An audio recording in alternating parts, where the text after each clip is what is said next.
You're listening to Partnernomics Podcast, where we discuss the art and science of developing successful strategic partnerships. To learn more about the suite of Partnernomics solutions, visit partnernomics.com. Okay, so let's continue on with part two of this podcast. We were talking about IoT, or Internet of Things, as well as the evolution of different technologies. And so I'm still stuck here with my two sidekicks, Tyler Pittman and Mr. Tom Wisnasky. So Tom, we were just continuing to talk about the evolution of technology and 5G and what it's doing. I think you're getting ready to talk a little bit more about some examples in healthcare. You remember my buddy Justin Daya? Yeah. With Diamed? Yeah. He's a guy that's been at this for a decade plus.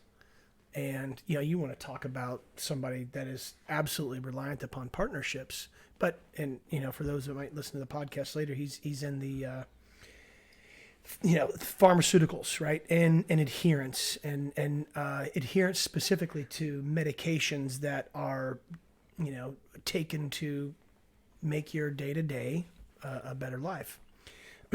And I think if you look at how much the pharmaceutical industry has enabled longevity, better way of life. I mean, gosh, I take a cholesterol medication, and had my old man had that at my age, he'd probably still be here today.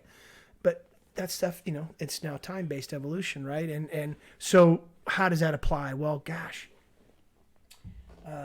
rather than that bottle getting empty before I got to go up to Hy-Vee or Price Chopper or Walmart, wherever I go to my pharmacy, if I'm on a 30-day renewal, just drop it on my doorstep every 30 days. Mm-hmm. I'm good. I'm good. And I mean, those are the kinds of things. So how does that relate to the topic we're talking about? Okay, you take that plus whatever, my refrigerator talking to me, needing a new filter.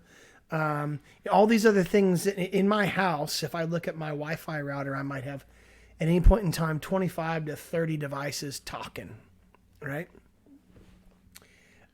That's goes back to the comment I made earlier about the 28-lane highway versus the 2-lane dirt road. Mm-hmm. Now you take all these devices, you multiply it by a hockey stick inverted growth factor that's ginormous in the devices we're supporting. Now, all of a sudden, you see why that highway is needed. But if you build the highway, will they come? The trust factor of people relying upon the technology enablement. It's very evident in the what I call the kind of aged older adult community. The 55-plussers. Boy, they have a really hard time with adopting technology. Mm-hmm. Man, what's really interesting with that is in the late 90s, whenever I started working at Sprint, I'll never forget this. One of the first meetings that I was allowed to participate in, or at least come in and be the new crazy kid, sitting in the corner, was a conversation around text messaging. Yeah. And if text messaging would ever take off. Oh. And the ask was, we need to spend $2 million on this text messaging platform. And several of these VPs, network VPs, were saying, no, we're not going to spend any money. We just spent millions of dollars upgrading our voicemail platform. Why in the world would somebody text and fumble around with this triple tap, right? The little clamshell phones back in the day. The T9 input. Why would somebody do this triple tap thing when all they have to do is just leave a voicemail? We spent all this money, so that's all people have to do is talk. It doesn't get any easier than that. Yeah. And then, so you obviously fast forward a few years and text messaging is making its way in, right? And then, it was like deja vu. I found myself in another meeting whenever I was running the biz dev group for Sprint TV. Right, so I had 70 different partners that we had their content. We had the largest mobile television programming app that was offered at the time. And so I was trying to convince, yet again, a couple VPs to spend some money or give me budget to make the platform better and to get additional content. And at the time, remember 2.5G? Mm-hmm. Mm-hmm. It was 2.5G devices. Mm-hmm. And they're like, it's a horrible experience. It doesn't look good. These are small screens. And I'm never going to, these are, 55, 60-year-old VPs saying, I'd never use that. I was like, well, two things. Number one, you're not the customer. You're not. You're not. And the number test two, segment. these devices get better every month. Yes, they do. And 2 years later, new devices came out. We're at 3G, we're at 4G, and now I don't know what the exact numbers are, but there's a significantly higher percentage of video that's seen on the mobile device as opposed to any other platform by younger demographics. My kids who are teenagers, so that demographic, they don't watch TV. It's all everything. Well, they don't watch the big box. No, they watch it on their phone. Okay, right? so let's. Okay, the word TV is kind of like Kleenex, right? Yeah, you're old. Yeah, I am old. So the way they consume content is the device in their hand, not the one hanging on the wall. Yep. And because it's that on demand, and so I think this is actually kind of interesting that it just popped into my head. There's kind of three segments of adoption to this whole how technology can influence. We've already kind of talked about how the aged older adult, if that's the right way to say that, there's a hesitancy still, right? And then there's your and I's demographic that we cut our teeth in our careers on technology evolution, and then there's your age demographic that you look at us and you're like, dude. Because they're born into it. I was about to say this exact thing. The older demographic, they didn't have it. They don't necessarily want it, so the acceptance of it is lower. Right. You guys... Well, they had to learn phones where Tyler was born with a phone in his hand, basically. Exactly. He's at the age where that's all they know. They don't know, all we know. A phone on the wall. Yeah. Okay, so now we're getting into the meat of maybe where the psychology rubber meets the road. Right, because I think the generation or whatever, the demographic younger than me, they're just born into it. All this technology already being evolutionized and developed. Yep. That's all they know. They didn't have to go through where you guys, I think you guys understand the development of it better than obviously my age, because like Mark just said, I was born into it. So I think it's the acceptance will get higher as the younger generations come up, because that's all they know. They don't. I think trust is like more automatic with the younger demographic than it is the more skeptical older generation. Right. Because they went through the trial and error of the technology maybe being skeptical, or, the privacy wasn't there. Whereas now, which I think can be a bad thing, where they just trust it right away, Right. But yeah. So there's a level of before you trust the conversation, or I'm trying to draw a parallel to, when I was a young boy, my mom always used to tell me, you always want to look someone in the eyes because you can tell what they're really speaking to you. Whereas, if you look at that as technology, if I want to look technology in the eyes and understand what it can do to me negatively before. So there's almost like a, today it's the reviews. Yeah. Right? 20 years ago, absolutely. you went eye to eye with somebody and you felt them out. Today, what do? You go to the Amazon reviews. Yeah. Is this people have to say. 4.5 or better? Right. Yep. Absolutely. And if there's 12,000 people that bought this mug, I better jump on the train. I'm going to buy it too. Yeah. That's right. Yeah. Ooh, wow. So that enters in a whole new other different psychology aspect to so what has enabled adoption of technology is this whole crowdsourcing ideology, right? And the fact that a whole lot of other people trusted it, therefore I can too. So, I do the same thing. I'm a huge Amazon user and buyer, and gosh, I'd have to say it's done my investment portfolio well too recently. Yeah, I heard about that. Can't complain about that. But so I'll go out and I'll look at a device, and if there's a whole bunch of reviews, I don't even read. I just accept. Right. Right? And whereas if there's 35 or 40 and it's still a 4-star review, I'll go out and maybe read and I'll sort them by the most recent. Because to me, it's important to know not what happened in 17, but hey, what happened in April, May, June, and July of 20? Because then they might work out some kinks in the product, or it's more relevant feedback. Exactly. Yeah. Right. Yeah. So yeah, that's actually interesting. Could business go into that review mentality mode?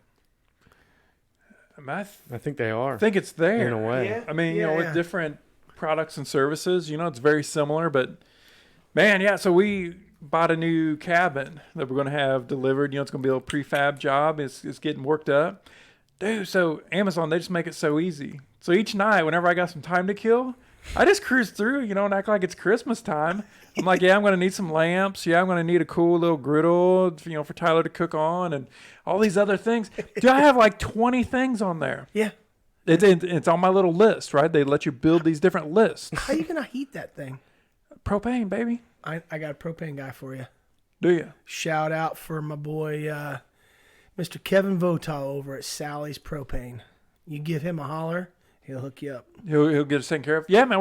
So it's out in the middle of kind of nowhere-ish, right? So that's the idea. It's on 40-some acres. You going on solar for electricity? I want to.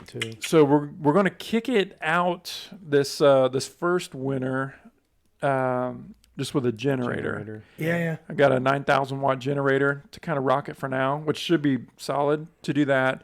But then next spring, we're looking at different solar systems. How do you power that? Gas. Gas, yeah. Gas or diesel? It's gas. Okay. What's the tank on it? 13 hours. I can't remember exactly how many gallons it is, but she's pretty big. Are you gonna have running water in this thing? Not initially. Okay. We're still kind of working through all of that. We're trying to figure out how rustic to go. Okay. Okay. So now this is completely off topic, but one thing. Everything's off topic. Well, I mean, there's no question that's a bad question. That's right. One thing I will have to ask you is, I love to be outdoors, but I have never gone deer hunting. You haven't lived, brother. I've never gone deer hunting. Let's roll. You ready to go this year? Yeah. Dude, let's go. Yeah. I want you to teach me how to deer. I mean, All right. Tell me all about it. I mean, so. Sit up in a stand and wait for him to come. And wait. Call him in.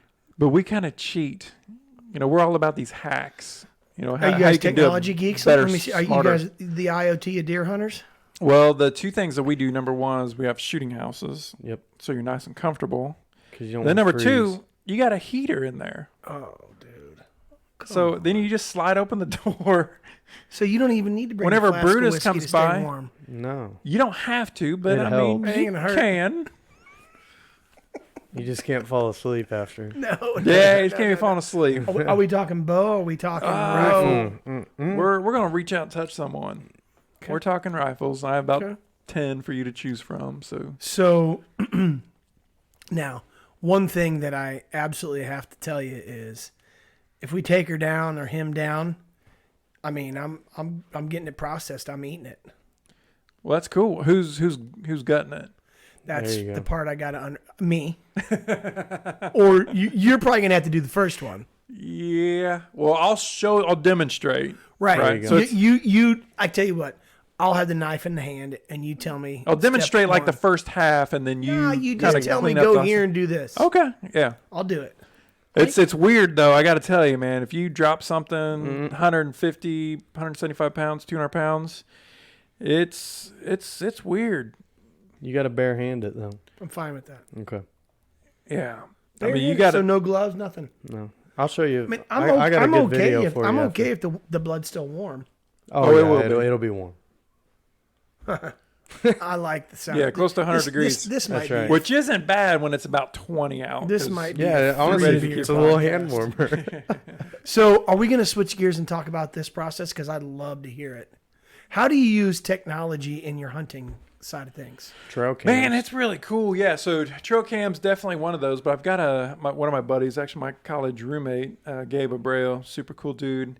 He's working on some different scopes and night vision and doing just some really cool stuff. Whoa. Time out. Night vision. Yeah. Are you empty? Yeah. Man, I think Tyler. You got to might- go pick up a desk here before too long. That's right? fine. I got time. Tyler might need to. You need another? Well, I mean, is it a 3-beer podcast? It's probably a 3-beer podcast. That might be a It's, 3-beer I mean, it's up podcast. to you guys. I mean, it is Friday I Fun got Day. time. It's Friday Fun Day. Mark, I take it you're gonna want a third, right? Yeah. Yeah. I think it's 5 o'clock over in the Bahamas or somewhere. somewhere It is. It is. further east. So, night vision. What's the advantage? I mean, do they travel more at night, right? Well, so you can't do that for deer legally, right? Deer. So we definitely don't do that. See, I know nothing. Yeah. There's a time of the day where you can take them down. Yeah, it's a half hour before sunrise to a half hour after sunset. So basically, morning light 5 till to dark. 7, 6-ish, something like that. Yeah. So in Missouri, it's in November. So it's going to be a little earlier than that. Even, So go because back to time change. Gabe. I've met Gabe before. Yeah. Yeah, I've met Gabe before. So yeah, electrical engineer, and he's actually working on some scopes and stuff like that for night vision for the military, for military Oh, applications. Very cool. So I mean, I guess if you're into like varmints and coyotes, things like that, I guess you could use it for that. So that's another. I mean, that's another idea. This. How many acres do you say you got down there? 40. Yeah, 43. Yeah. And we're working on some more. Really? Yeah, we're working on some deals. I got Tyler doing some negotiating. Really? You plan on buying some land to the south, the north, east, or west, or what? Yeah, see if we can add to it a little bit. And attaching it to the existing land. Okay. Yeah. So eventually, you guys gonna have some livestock out there? No.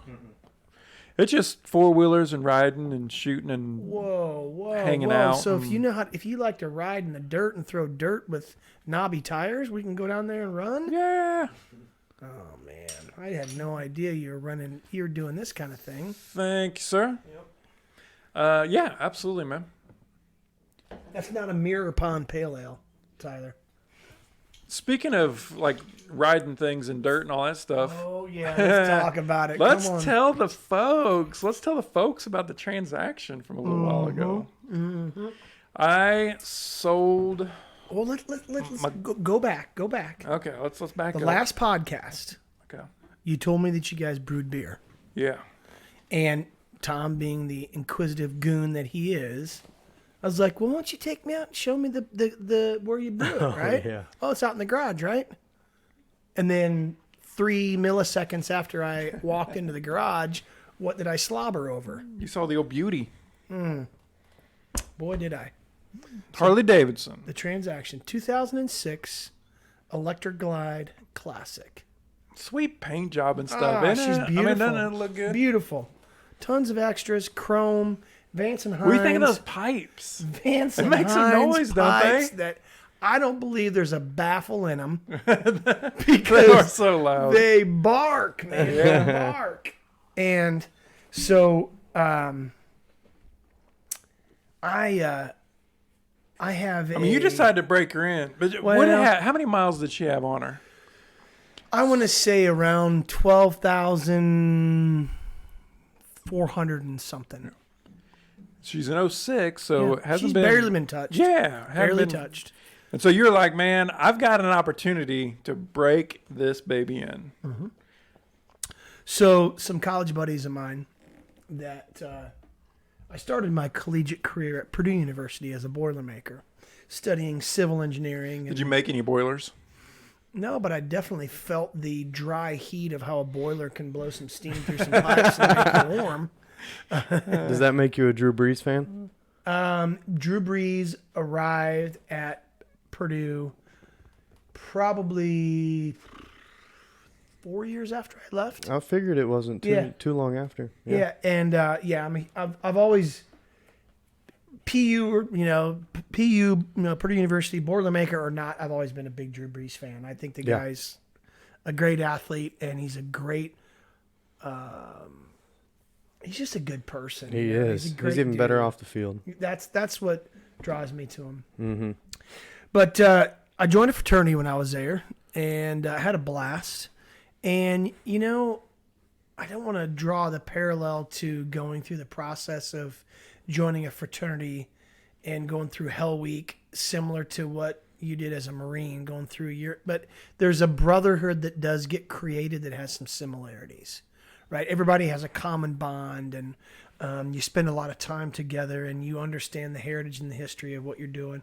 It's not even close to the same stratosphere of being in the Marine Corps or anywhere else, but there's definitely a strong bond. So anyhow, a handful of us, we used to go on this golf trip every year. And then life happens, you start making families and things get busy. And, well, we hadn't been together for quite some time. Well, Jonathan Andrew Banning, one of my closest buddies, great guy. About 3 months ago, he started hammering us on emails. No, it was probably 6 months ago, actually, being the organizational pundit that he is. And this was happening. It was happening at a all-inclusive retreat golf area down in Salt Creek, actually is the name of the place, and about 65, 70 miles south of Indianapolis. And from here, it's a just shy of 600-mile run. That's legit. And I thought, I'm going to do this. On the a long bike. ways on a bike. On the bike. Now, I knew that I wasn't going to fare too well if I just jumped on and went nuts for, 10, 12 hours, only stopping for gas every couple hours. So I drove to middle of Illinois, Springfield, where I was born and raised until I was 9 or 9.5. My sister still lives there. So I stopped and had a great evening with my brother-in-law, Joe, and my sister, Patty. So that was about 327 So to you be had exact. a 9 or 9.5 hour run to get there? To get there. Dude, to get to Springfield was that's solid. 5.5. And then the next day I got up as another 280. So 327 plus 280 is, roughly just over 600 miles. And it was, I tell you, I remember I read a book in college called the Zen and the Art of Motorcycle Maintenance. Big old thick book that I thought, man, what am I reading? It was about a dude that connected with a motorcycle, but it was about a life experience, and on that motorcycle, all the experiences that he had and what it gave to him.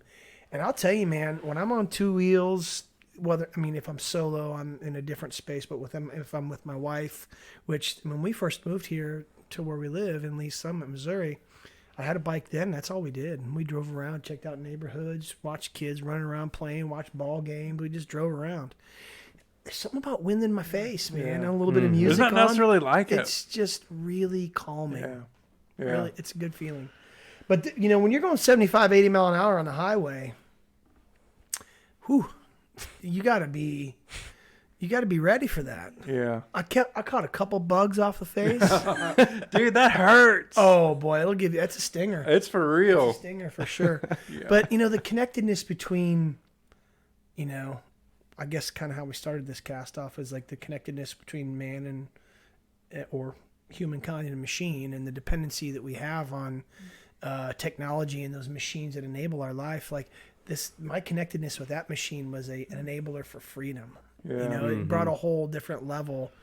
And about every 130, 140 miles, I'd stop, stretch my legs, put some gas in the tank, and it ran. Oh, it was great. And once again, the enablement of technology, that little awesome phone mount that you have, and as you're rolling down the road with the, I got the little plastic handle on cruise, I'm rolling.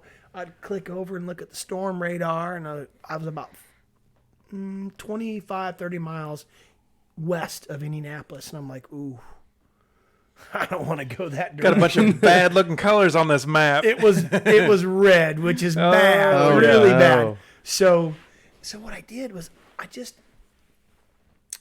it's weird how things kind of come together in parallels that I draw, and maybe I'm just weird. I'm not a numerologist, but I believe big in numbers and how they weave into your life. So I'm like, I'm taking the next south exit. It happened to be Route 39. The number 39 has a huge influence in my life. It was the year my mother was born. It was my best buddy, Brent, that he was the number 39 on the baseball team in Iowa. And I haven't even told you that story, but he and I were involved in an accident, in a boating accident, and he didn't make it. And they ended up retiring his number Wow. at the University of Iowa. So the number 39 is deeply connected in my life. So I go south on Route 39, just completely random, and literally the next exit I could take is Route 39. That was an awesome 70 miles. Beautiful. Oh man, I'm going through small town America, and I'm in Indiana, so I got tunes kicking, and I didn't, You got some John Cougar going, that's man. exactly Some Mellencamp what action. I was thinking. I was like, I was born in a small town, right? Yeah. In small I'm like, this is what this dude was talking about, Yeah. man. I was cruising. Wasn't by he from farms. Indiana? That's a good question. Tyler, Google that stuff. That's a very good question. If he wasn't born there, I know that he lived there at It was some somewhere point in around time. there. I was thinking It was somewhere at that point in time. City But no, on there. man, just cruising. You drive by a farmhouse because I went from on these state highway roads. You go, you got 70-mile-an-hour zones, but then you bust into a town, you're going 30, and I'm cruising by, and people are waving. Indeed, he was. Really? Seymour, Indiana. Seymour. Okay. Boom. Is that where he was born? Yep. All right. So yeah, that Dude, was that's real people. yes. You know? Yeah. Well, that's why I love whenever we go down to our farm and driving around, everybody waves Yeah. at each other. Mm-hmm. You don't catch that. You don't catch that. You know, don't catch that around in the the Kansas city. City So- area or anywhere else. Yeah, around the Candidly, city. it was the first time I had used the damn horn button Yeah. on the bike because an old boy was on his John Deere tractor mowing the yard. Popping the horn and waving. He's He waving waved, back. and I was like, just kind of, gave him a friendly toot. How Yeah. you doing, boss? I It's love just, it. man. So that's the connectedness between man and machine, the reliance upon technology to avoid that storm. I mean, and it was kind of cool because I'm going directly south and I'm seeing off to the east. I'm like, it's a big, ugly storm. And I didn't catch one drop of rain. That random turn off on the Route 39. Wow. It was a very soulful moment for me, that last hour and a half of the ride. It was awesome. Man, what an interesting parallel just to life. You Yeah. know, Mm-hmm. sometimes we take there's forks in the road. Yeah. We don't really know if have it's going to no be better. idea We what- think it will You be. have no idea. We hop on it, and man, sometimes it's just a really beautiful ride. Yeah. And just to think Absolutely. that to miss it, if we would have went straight. Or back to the psychology of trusting technology, being a part of that group or that demographic that watched how it can influence. I thought, well, you know what? Yes, the storm is there. I can see it on the map. And all this happens in a matter of 10, 15 seconds. I go to the storm radar. I see it. I'm like, ooh, I can also see it off in the distance visually. I'm like, I got to make a decision. And I look at, State Route 39, and I've got Waze running on my preferred map, your map, that yeah. I use, right? Which, by the way, was bought by Google. Yes. And they're starting to integrate some of those functions into Google Maps. Yep. But anyhow, we'll talk about that some other podcast. But to trust, okay, if I go on Route 39, is it even going to get me to where I need to go? And there was a trust factor that said, you've been doing this long enough where the map will guide you. Screw it. Just do it. Go have some fun. And that's what I did, man. It was freeing to just make. Now, did it add an extra 35, 40 minutes to my run? Probably. But I don't care. was I worth got it. there. I got there dry. That's right. And that was the goal. Yeah. So trusting where you're going without a clue of never gone down that path before. That's the enablement of what technology can bring you. Yeah, that's good stuff, brother. Well, man, you need to go pick up I a do. desk. I do. So we better let you get out of here so Mama doesn't get mad at you and us. Well, thanks for Friday Fun Day podcast. Yeah, thank you, brother. There will be more. I hope we were able to draw many of the connections that we were trying. There's a weaving in and out of what technology did, and there's story time, but in the end, it's so driven by what you guys do at Partnernomics and the people aspect of trust and understanding and enablement through the relationships. Yeah. I mean, we love, just technology, man, and what it's doing. And so many partnerships opening up, and it's fun just to learn about it and to chat with you, being a technologist. So That's right. thank you, sir. Thanks, fellas. Take Have care. a good day, and man, I hope that desk looks good. Oh, we'll get there. Send us pictures. All right. See you guys. Well, that wraps it up for this episode of Partnernomics Podcast. We'll see you next time. Partnernomics Podcast is brought to you by Partnernomics. Learn how to leverage the power of partnership. To listen to more episodes of Partnernomics Podcast, visit partnernomics.com.